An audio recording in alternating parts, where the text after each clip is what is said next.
नमस्कार दोस्तों, मेरा नाम राजेश बब्बरा है और मेरे सहयोगी एस्ट्रो कुलवंत जी, हम दोनों मिलकर ये चैनल रन करते हैं। आज मैं आपको बताने जा रहा हूँ जुपिटर से नाइन्थ हाउस क्यों इतना इम्पोर्टेंट रोल प्ले करता है कुंडली में, क्या इसका महत्व होता है, किस तरह से आपको इसको प्रेडिक्शन पार्ट में यूज करना है। पूरी वीडियो इसी पर आधारित रहने वाली है। छोटी वीडियो रहेगी 10 से 12 मिनट की। तो अगर आप हमारे चैनल पर नए हैं तो चैनल को सब्सक्राइब जरूर कर लें, बेल आइकन दबा दें ताकि लेटेस्ट वीडियोस आप तक पहुंचती रहें। हमारा भृगुनंदी नाड़ी का कोर्स, बेसिक कोर्स बहुत जल्द शुरू होने जा रहा है।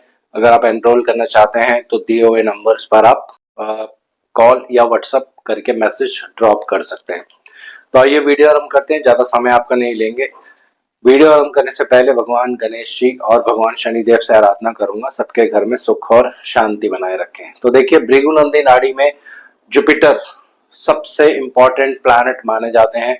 जुपिटर को इन अदर वर्ड्स आप कह सकते हैं गंगा जल, यानी अमृत दृष्टि जिसको कहते हैं।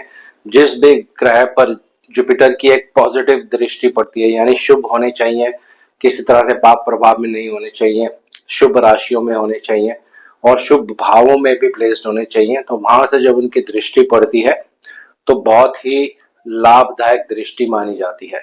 ये डिपेंड करता है कि जुपिटर के आसपास कौन से ग्रह हैं, उस पे भी बहुत सारी चीजें निर्भर करती हैं। तो ये भी आने वाली वीडियोस में आपको मैं बताऊंगा कि जब एक ग्रह के आसपास दो ग्रह रहते हैं तो किस तरह से ग्रह के सिग्निफिकेशंस में चेंज हो जाता है। तो आज सिर्फ बात करने जा रहे हैं जुपिटर से नाइन्थ हाउस क्यों इतना इंपॉर्टेंट रोल प्ले करता है। तो पहले समझ लेते हैं कि जुपिटर से नाइन्थ हाउस एक्चुअली में होता क्या है। तो यहाँ पे आप स्क्रीन पे देख रहे होंगे एक ब्लैंक मैंने कुंडली बनाई है। तो उदाहरण के लिए लिख रहा हूँ जुपिटर किसी के लगन में है, तो जुपिटर से नाइन्थ हाउस पहले कौन सा होगा ये जान लेते हैं। पहला, दूसरा, तीसरा, चौथा, पांचवा, छठा, सातवां, आठवां, नौवां, ये जो होगा, ये वाला जो हाउस है ये होता है जुपिटर से नाइन्थ हाउस। अब नाइन्थ हाउस किस चीज को रिप्रेजेंट करता है ये पहले थोड़ा सा जान लेते हैं, क्योंकि ये बहुत महत्वपूर्ण है। नाइन्थ हाउस होता है ईश्वर की कृपा, ब्लेसिंग्स ऑफ गॉड, यानी भगवान के द्वारा जब कृपा बरसाई जाती है आपके ऊपर, वो नाइन्थ हाउस से देखी जाती है। तो ये नाइन्थ हाउस इसीलिए बहुत इंपॉर्टेंट रोल प्ले करता है प्रेडिक्शन पार्ट में। लेकिन ये लेना कौन सा है? जुपिटर से नाइन्थ हाउस, खाली कुंडली से नाइन्थ हाउस नहीं लेना है हमें, जुपिटर से नाइन्थ हाउस लेना है। अब इसको प्रेडिक्शन पार्ट में कैसे यूज करेंगे ये मैं आपको थोड़ा सा यहाँ पे बताने जा रहा हूँ। तो पहली चीज, दो तरह से इसको एनालाइज करेंगे, दोनों विधियां आप अच्छे से समझ लीजिए। जुपिटर से नाइन्थ हाउस, ये एक पहला रूल हो गया। कहीं जुपिटर कहीं भी होंगे कुंडली में, उससे नाइन्थ हाउस आपको ले लेना है, ये पहला रूल हो गया। दूसरा रूल होगा किसी ग्रह से नाइन्थ में जब जुपिटर होंगे, ये सेकंड रूल हो गया। दोनों का रिजल्ट लगभग बराबर ही होगा जब प्रेडिक्शन पार्ट में उसको यूज करेंगे। तो जुपिटर से नाइन्थ हाउस यानी भगवान की ब्लेसिंग्स, किसी ग्रह से नाइन्थ हाउस में जब जुपिटर होगा तो जुपिटर की ब्लेसिंग्स उस ग्रह पर पड़ने वाली है, यानी उस ग्रह के जो सिग्निफिकेशंस होंगे, बहुत अच्छे रिजल्ट्स आपको वहां पे देखने को मिलेंगे। तो बहुत सारे कॉम्बिनेशंस और उदाहरण इसके बनने वाले हैं। सिर्फ समझाने के लिए आपको एक या दो कॉम्बिनेशन टेक्निक्स के साथ आपको मैं शेयर कर दूंगा, फिर आप इसको जितना प्रैक्टिस करेंगे, अलग अलग कुंडलियों पे ट्राई करेंगे, उसके हिसाब से आपको प्रेडिक्शंस में फर्क दिखने लगेगा। तो पहले उदाहरण लेते हैं जुपिटर से नाइन्थ हाउस। अब जुपिटर से नाइन्थ हाउस में अगर कोई ग्रह होगा, उदाहरण के लिए यहाँ पे ले लेते हैं शुक्रदेव। अगर कुंडली में, चाहे लड़के की कुंडली हो लड़की की कुंडली हो, दोनों कुंडलियों में सेम रिजल्ट्स होंगे। तो यहाँ पे वीनस भी लिख देता हूँ ताकि जो इंग्लिश के यूजर्स हैं उनको भी समझ आ जाए। वैसे अभी कुछ टाइम के बाद ये सारी वीडियोस इंग्लिश में भी अपलोड होंगी। तो अगर बृहस्पति से नाइन्थ में शुक्र है तो इसका मतलब क्या है? शुक्र देव को बृहस्पति की शुभ ब्लेसिंग्स मिलने वाली है, क्योंकि जुपिटर से नाइन्थ हाउस, जैसे मैंने अभी आपको बताया, ईश्वर की कृपा होती है ये आपके ऊपर। अभी किस ग्रह के ऊपर कृपा बरसने वाली है?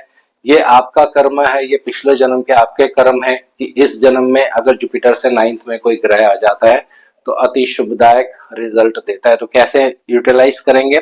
शुक्र पैसा, शुक्र पत्नी, अगर आप मेल चार्ट देख रहे हैं, अगर आप फीमेल चार्ट देख रहे हैं तो पैसा, सुख सुविधाएं, सब चीजें वहां पे आएंगी ही आएंगी। प्लस शुक्र जो है एक और चीज को इंडिकेट करते हैं, तो शुक्र पत्नी, शुक्र पैसा, लग्जरी, कंफर्ट्स, गाड़ी, सब ये सब चीजों को शुक्र इंडिकेट करेंगे।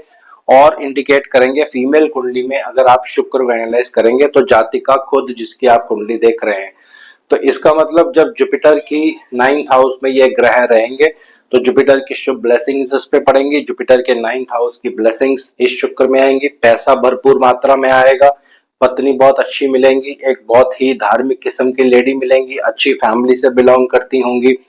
और अगर आप फीमेल चार्ट देख रहे हैं तो वो लेडी खुद भी बहुत इंटेलिजेंट और एक समझदार लेडी होगी, हाईली धार्मिक भी जिसको आप कह सकते हैं, क्योंकि शुक्र इन सब चीजों का कारक है। तो बृहस्पति से 9th में आने की वजह से गॉड्स की ब्लेसिंग्स, भगवान की ब्लेसिंग्स शुक्र पर है, तो ये सारी चीजें उस पर्सन को मिलेंगी मिलेंगी। तो कोई भी कुंडली आप चेक कर सकते हैं, शुक्र से 9th हाउस, सॉरी जुपिटर से 9th हाउस में अगर शुक्र होंगे और उसके कारकत्वों के अनुसार, पर्सन की एज के अनुसार आप इसको प्रेडिक्शन पार्ट में यूज कर सकते हैं। दूसरा एक और उदाहरण लेते हैं समझने के लिए। उदाहरण के लिए इसी कुंडली में मैं जोड़ देता हूं साथ में सूर्य देव भी।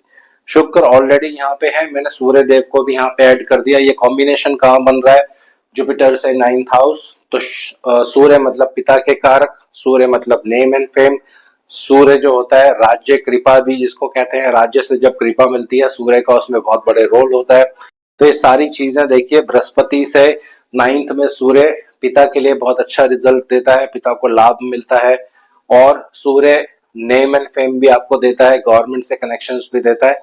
तो ये सारी चीजें यहाँ पे होने वाली है।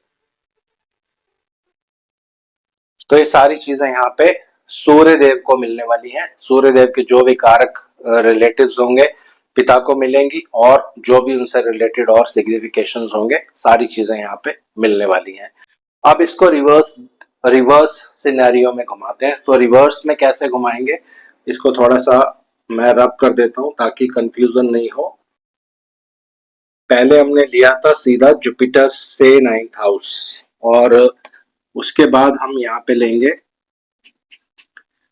किसी ग्रह से 9th हाउस में अगर जुपिटर होंगे। तो उदाहरण के लिए एक कुंडली लेते हैं, यहाँ पे बुध देव है और यहाँ केतु देव है, दो ग्रह कुंडली में यहाँ पे है। तो पहले बुध और केतु का कॉम्बिनेशन समझ लेते हैं। ये सिर्फ मैं समझाने के लिए आपको टेक्निक बता रहा हूँ। मरकरी नॉलेज के कारक है, इंटेलिजेंस, केतु स्पिरिचुअल चीजों के कारक माने जाते हैं। तो जब ये दो ग्रह एक साथ होंगे तो इन चीजों की तरफ पर्सन का झुकाव जरूर होगा, लेकिन इसको बैलेंस कौन करेगा, यानी इसको अमृत दृष्टि या अमृत कौन प्रदान करेगा, इससे 9th हाउस। तो यहां से 9th हाउस अब हम गिनेंगे 7, 8, 9, ये इसका 9th हाउस हो गया। और अगर यहां पर बृहस्पति होंगे कुंडली में, यानी जुपिटर कुंडली के अगर ये कॉम्बिनेशन होगा तो इससे 9th में जब जुपिटर होंगे तो इन दोनों ग्रहों को ब्लेसिंग्स मिलेंगी, किसकी, भगवान की, जुपिटर की आप कह सकते हैं एक तरह से। तो फिर ज्ञान और विद्या में वृद्धि होगी दोस्तों, क्योंकि बुध ज्ञान के कारक हैं, केतु क्या है, केतु मोक्ष स्पिरिचुअल चीजों के कारक हैं। तो ऐसे केस में जब ये कॉम्बिनेशन बनेगा तब व्यक्ति को ब्रह्म ज्ञान की प्राप्ति होती है दोस्तों। ये बहुत ही एक हिडन सीक्रेट है भृगुनंदी नाड़ी का, जो मैंने आपको यहाँ पे बताया है। किसी भी ग्रह से 9th में बृहस्पति उस ग्रह के भाग्य को चमका देता है दोस्तों। कोई भी ग्रह आप ले सकते हैं, चाहे वो शुक्र हो, चाहे वो सूर्य हो, चाहे दो ग्रह एक साथ हो, किसी भी तरह से आप इसको कुंडली में यूज कर सकते हैं, अच्छा रिजल्ट आपको हमेशा देखने को मिलेगा। तो इसको एक और उदाहरण से समझ लेते हैं ताकि कॉम्बिनेशन और आपको क्लियर हो जाए। मैंने दो ग्रहों से आपको बताया था, उदाहरण के लिए किसी के शनि शनि से 9th हाउस में अगर बृहस्पति होंगे तो ये बहुत ही अच्छा एक कॉम्बिनेशन होता है। ब्लेसिंग्स किसको मिल रही है, शनिदेव को। शनिदेव आपके कर्म के कारक हैं, यानी अच्छे कर्म आप लिखवा के आए हैं कुंडली में, इसीलिए शनि से 9th हाउस में बृहस्पति हैं। जॉब रिस्पेक्टेबल रहेगी, एक अच्छी जिसको कहते हैं अच्छी पोस्ट पर पर्सन काम करता है और विदेशों में भी काम करने का योग मिलता है दोस्तों। तो ब्लेसिंग्स शनि देव को मिलने वाली हैं। शनि देव जुपिटर, ये कॉम्बिनेशन यहाँ बनेगा। शनि के 9th हाउस में जुपिटर है, यानी शनि देव के भाग्य स्थान में जुपिटर है। तो ब्लेसिंग्स ऑफ गॉड किसका इसके ऊपर इफेक्ट आएगा? शनि देव के ऊपर। तो दोनों तरह से आप इसको रोटेट कर सकते हैं, हर ग्रह को यहाँ पे आप यूज कर सकते हैं, चाहे वो चंद्र हो, शनि मंगल एक साथ हो, मंगल बुध एक साथ हो, लेकिन 9th में अगर जुपिटर आ जाएगा तो फिर डेफिनेटली उन दोनों ग्रहों पर जुपिटर की ब्लेसिंग्स रहने वाली है। तो ग्रहों के कारकत्वों के अनुसार आप फलित और प्रेडिक्शंस कर सकते हैं। टेक्निक मैंने आपको यहाँ पे बता दी है 2-3 एग्जांपल्स के साथ, क्योंकि सारे एग्जांपल्स लेना तो बहुत डिफिकल्ट है, लेकिन जब आपको बेस समझ आएगा, टेक्निक समझ आ जाएगी, तो इसको आप अलग अलग कुंडलियों पे चेक करिए, नोट्स बनाइए। कोई प्रॉब्लम आपको आता है तो हमें व्हाट्सअप करिए, आपका सोल्यूशन हम हाथों हाथ करके देंगे। किसी भी तरह से आपको कोई चीज नहीं समझ आ रही है, अगर ये कॉम्बिनेशन आप नहीं लगा पा रहे हैं, तो हमारा कोर्स भी ज्वाइन करिए, यहाँ पे आपको और क्लैरिटी हो जाएगी। तो आज इस वीडियो को यहीं विराम दूंगा। नेक्स्ट वीडियो जो मेरी आने वाली है, ऑलरेडी मैंने वीडियो बना दी है, रेट्रो जुपिटर अगर आपकी कुंडली में है तो उस वीडियो को आप जरूर देखिएगा। एक one of the finest hidden technique Bhrigunandi Nadi की मैंने उसमें बताई है दोस्तों। तो आज इस वीडियो को यहीं विराम दे रहा हूँ। आशा करता हूँ सब कुशल मंगल होंगे। भगवान शनिदेव से आराधना करूंगा, सबके घर में सुख और शांति बनाए रखें। जय श्री राम।